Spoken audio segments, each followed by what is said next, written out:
Salut les amis, j'espère que vous allez bien. On se retrouve dans cette vidéo pour la deuxième figurine de la série des chasseurs de primes.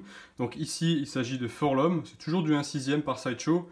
J'ai encore d'autres figurines, donc le reste, il y a 5 figurines au total de cette ligne-là.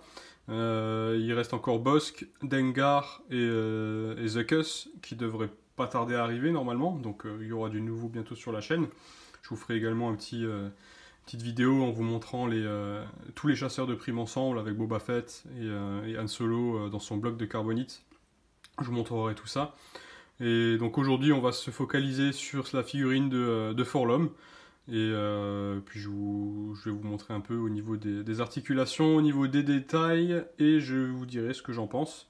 Voilà, donc on va tout de suite commencer là-dessus. Encore une fois, hein, la boîte, on va pas s'éterniser là-dessus. La boîte, c'est toujours la même chose. Vous avez le visuel, vous avez les shapes à l'avant, Star Wars, Forlom, Six Scale, enfin voilà, visuel de la figurine. Vous ouvrez, vous avez ici une fenêtre pour voir la figurine lorsqu'elle est dans la boîte. Là-dessus, rien d'exceptionnel. On va se consacrer tout de suite à la figurine. Alors, au niveau du contenu, des accessoires et de ce qui se trouve dans la boîte. Alors, vous avez ici son gros blaster en répétition que je lui ai mis dans les mains. Vous avez donc le fameux socle, hein, donc ça c'est classique. Et vous avez également deux mains version relax, quoi, hein, comme ici sur le visuel que vous avez sur la boîte. Donc vous avez des mains ouvertes, voilà, histoire de rien pouvoir tenir, mais vous les avez également.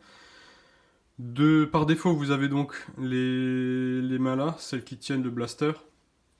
Donc c'est plutôt bien pour une fois qu'ils mettent ces mains là en priorité, puisque c'est vrai qu'exposer la figurine sans le blaster, ouais. Je sais pas si quelqu'un va le faire, mais bon, quoi qu'il en soit, voilà. Alors, je vais juste lui enlever le blaster des mains. Je vais vous montrer un petit peu au niveau des articulations ce que ça vaut. Je vais en profiter pour vous montrer le blaster de plus près également. Voilà. Allez, on va le reposer ici. Donc, le blaster. Alors, donc on a vraiment un super niveau de détail. J'adore les designs des blasters dans Star Wars, repris sur des mitrailleuses allemandes de la Seconde Guerre, c'est vraiment pas mal. Donc vous avez des parties mobiles, là vous avez ici le petit viseur, vous avez cette partie-là, tac, que vous pouvez lever. Alors je sais pas si c'est sur tous, le mien il a un peu de mal à se fermer, donc là ça a l'air d'aller. Mais quand je l'ai sorti de la boîte, il s'enlevait tout le temps, voilà. Vous avez un bipied, tac,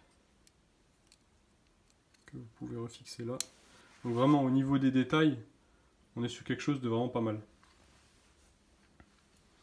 Ensuite, on va passer à la figurine. C'est le gros morceau. Alors, pas de light-up, mais là vous voyez qu'au niveau des yeux, on a un beau reflet vert. C'est vraiment super bien fait. Je sais pas comment ils ont réalisé ça, mais c'est vraiment pas mal. On a ces reflets là au niveau des yeux. Ça rend vraiment super bien. C'est vraiment super sympa. Alors, au niveau des articulations, donc au niveau de la tête et du cou, alors voilà, vous pouvez tourner seulement comme ça. Si vous forcez un petit peu, ça vient, mais ça se voit que c'est pas prévu pour. En fait, je pense qu'il y a en dessous un genre de joint pour bloquer le HS, et vous avez les mouvements qui sont assez limités au départ. Bon, si vous forcez, vous arrivez à les tourner un peu plus. Donc, ça se lève et ça se baisse.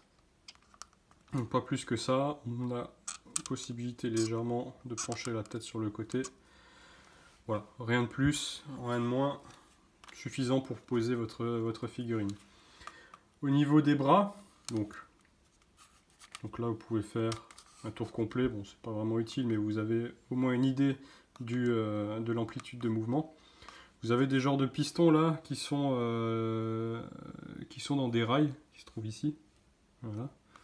Donc là j'ai possibilité au niveau des coudes de plier comme ça. Au niveau des poignets, voilà, il y a un petit peu de mouvement et puis ça tourne.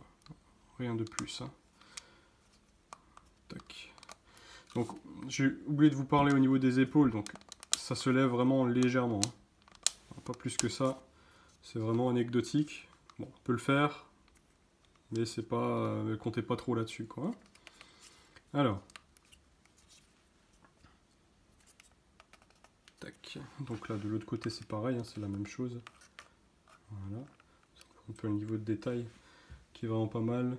La peinture est vraiment bien aussi, hein. On a cette impression de rouille sur le torse. On a ici là, la petite peinture là. Au niveau de l'abdomen, donc ça se plie, ça bouge, on voit ici les détails avec les câbles, etc. Donc le body, je pense qu'il est repris du C3PO qu'ils ont, hein.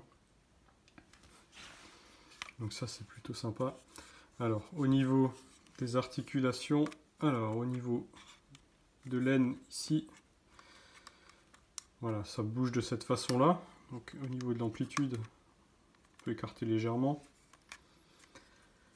Au niveau des genoux, pas plus que ça. Et au niveau des chevilles, pas plus que ça. C'est une figurine qui est assez robuste, elle est assez stable. Donc vous n'aurez pas de mal à l'exposer, encore une fois, sans le socle, si jamais vous voulez vous en passer, parce que le socle il n'est pas très sexy, hein. Mais voilà, si vous voulez vous en passer, vous y arriverez sans problème. Cet effet là, il est vraiment génial. Voilà, donc que dire sur cette figurine? Moi j'adore, elle est vraiment sympa, c'est une que j'attendais vraiment depuis longtemps. Et je suis vraiment pas déçu de l'avoir. Au début je pensais que ça allait être vraiment sans plus, mais voilà, c'est vraiment pas mal, c'est vraiment pas mal du tout. Je vous montrerai également, une fois que j'aurai les autres chasseurs de primes, je vous montrerai un petit peu ce que donne l'ensemble de la collection et vous verrez que ça rend vraiment super. J'ai déjà vu 2-3 photos là, de personnes qui les ont déjà tous et franchement ça en jette. Voilà, donc que dire de plus, ma foi on a fait le tour, hein. D'autres vidéos arriveront, donc restez à l'affût des prochaines nouveautés qui arriveront sur la chaîne. La prochaine review ce sera Bossk, encore un chasseur de primes. Donc les deux autres devraient pas tarder à arriver non plus, donc Denkar et The Cuss sont les deux derniers qui me manqueront. Je pense que courant mars ça devrait arriver. J'attends encore du Hot Toys là, qui devrait pas tarder à arriver. Donc voilà, des vidéos à venir. N'oubliez pas de vous abonner si c'est pas déjà fait. N'oubliez pas de liker la vidéo. Et puis voilà, moi je vous dis à la prochaine. Allez, salut!